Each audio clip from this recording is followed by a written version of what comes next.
بسم الله الرحمن الرحیم. الحمد لله الصلاة والسلام علی رسول الله. اما بعد، السلام علیکم و رحمت الله و برکاته. بینندگان عزیز و گرامی قدر، موضوع امروزه ما درباره اسرار انسانیت است که شخص چه مقدار میتواند که سر خود را، راز خود را به نفر دیگر گفته باشد، یا اگر نفر دیگر به او راز خود را میگوید پنهان کند یا او را آشکار کند.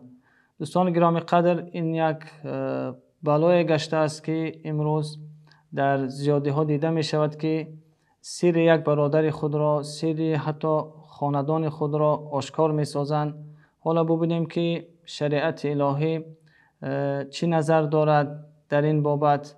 و یک از بزرگی اسلام است، بزرگی دین الهی است که هر یک نقطه را بیان می سازد تا در زندگی با سعادت و با عزت و آبرو زندگانی کند. دوستان گرامی قدر، حدیثی داریم که حدیث صحیح است. هم امام بخاری او را روایت کرده است و هم امام مسلم.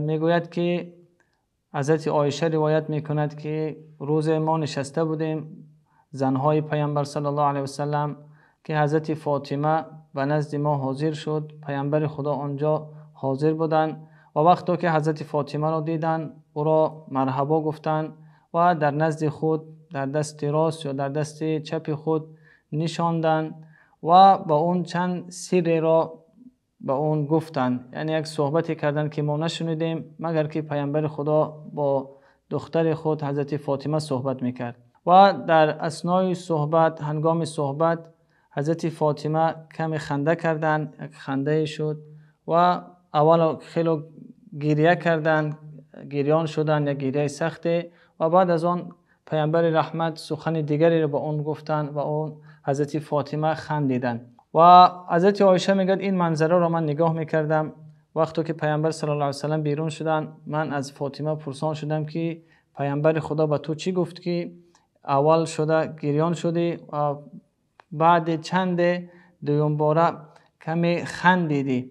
حضرت فاطمه یک جمله زیبا گفتند که نقطه بحث ما امروزه این است که ما كنت افشی علی رسول الله صلی الله علیه و سلم سره. گفتند که من سر پیامبر خدا را افشا نمی سازم. دوستان گرامی قدر، ببینیم که این تعلیمی از خاندان پیامبر خداست و حضرت فاطمه که دختر پیامبر خداست. برای امت این تعلیم است که وقتی یک نفر با شما سری را میگوید نباید که اون را آشکار کرد. اگر چندی که هر نفری هم که نباشد این سوال را، این سر را از شما پرسید، این همچون امانت بر شما باید که بماند.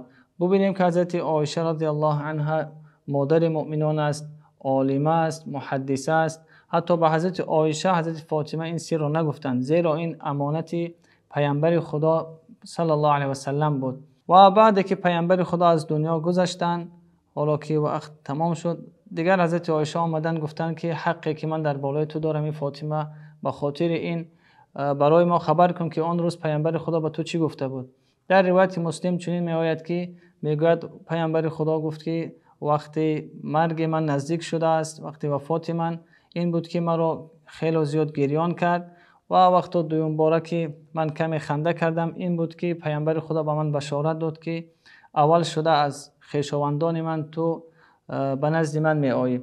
دوستان گرامی قدر، این حدیث پیامبر صلی الله علیه و سلم برای ما آموزنده است که ما بیاموزیم که سر یک برادر را، سر خاندان خود را، حتی زن سر شوهرش را، شوهر سر زنش را نباید که آشکار بسازد، زیرا اگر آشکار میسازد این گناه است که باید توبه کرده شود. اگر کسی از ما تا به امروز سر برادری را، راز برادری را آشکار کردیم، نزد خدا توبه کنیم و کوشش کنیم که سر برادر را جای آشکار نسازیم. حضرت امام حسن بصری هم جمله زیبا دارند که میفرمایند یک خیانت است که یک برادر سر برادرش را افشا بسازد.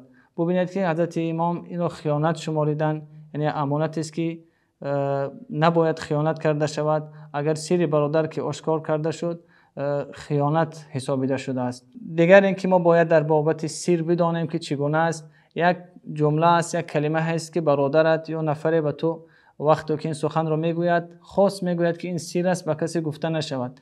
دیگر نشانه سر این است که نزد پیامبر خدا صلی الله علیه وسلم در حدیث پیامبر خدا صلی الله علیه وسلم میفرمایند که اگر یک نفر آمد نزد شما سخنی را گفت در حالی که هر طرفی را مینگریست، بدانید که این هم سر است.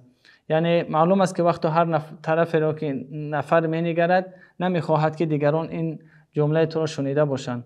پس از الله مهربان دعا کنیم که خداوند برای ما این عنایت را بفرماید که سر برادر خود را جای آشکار نسازیم. و السلام علیکم و رحمت الله.